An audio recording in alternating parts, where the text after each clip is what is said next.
Former president of the Nigerian Bar Association, NBA, Olisa Agbakoba, SAN, says that it is possible for the Presidential Election Petition Tribunal panel to complete the hearing of the presidential election petitions in April if the panel will be very proactive. Agbakoba stated this on Wednesday when he appeared on a Rice Television morning show program. According to him, the call for an interim government by some people was due to their fear that the tribunal may not deliver judgment before May 29, when the president-elect Bola Ahmed Tinubu is expected to be sworn in. The problem is because there's a strong feeling that Mr. Tinubu will be sworn in and the petitions are running.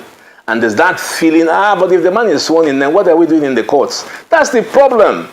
And that's why I say, let's get these petitions resolved. I don't agree with Mr. Lai Mohammed that what Mr. Obi is saying is treason.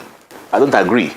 But if we go below what the problem is, it's to do with the fact that Mr. Tinubu is likely to be sworn in on 29th of May 2023, whilst the petitions are not even heard.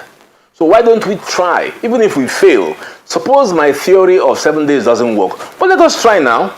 Let's try to see if we can get it going. And if we get it going, that is a plus for everybody. Why must we be in this continuous political, quagmire of everywhere is in confusion? I really would urge the tribunal and legal team on both sides to do their possible best to push this case to the possible limit where we can see if there can be a conclusion before the swearing in. To douse tension in the country, Agbakoba is of the opinion that the tribunal panel has to adopt procedures that are very familiar with speedy conclusion of arbitration matters. Isn't it time that the National Judicial Council can say, look, no, there's something wrong here. We need to shake things up. And that's what Ghana did, and that's what Kenya did. Kenya, how is it possible that Kenya can finish down in 1 day?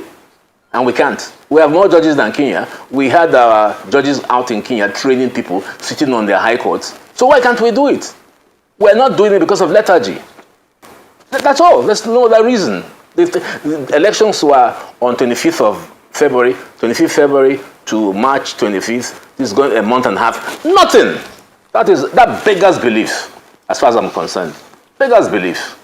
So I appeal to our legal system to shake the entire thing up. He also spoke on some of the issues raised by the Labour Party presidential candidate, Peter Obi, especially his argument that Tinubu, the APC presidential candidate, did not score 25% votes in the Federal Capital Territory, Abuja, as required in the Constitution. It's so simple.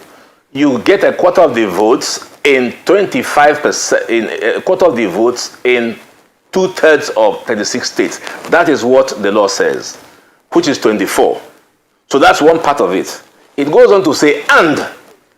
What does that mean?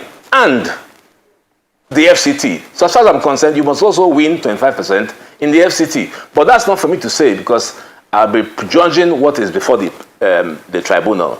So we think the tribunal can answer this question quite easily in 1 hour. Peter Obi is dissatisfied with the failure of the Independent National Electoral Commission, INEC, to transmit election results electronically through the use of Bermuda Vote Accreditation System, BVAS, and the results viewing portal on election days, which was supposed to be a major technology to enhance a free and fair election. Kayode Adigbile reporting for Puff TV News at Dwekiti. People of the Fountain.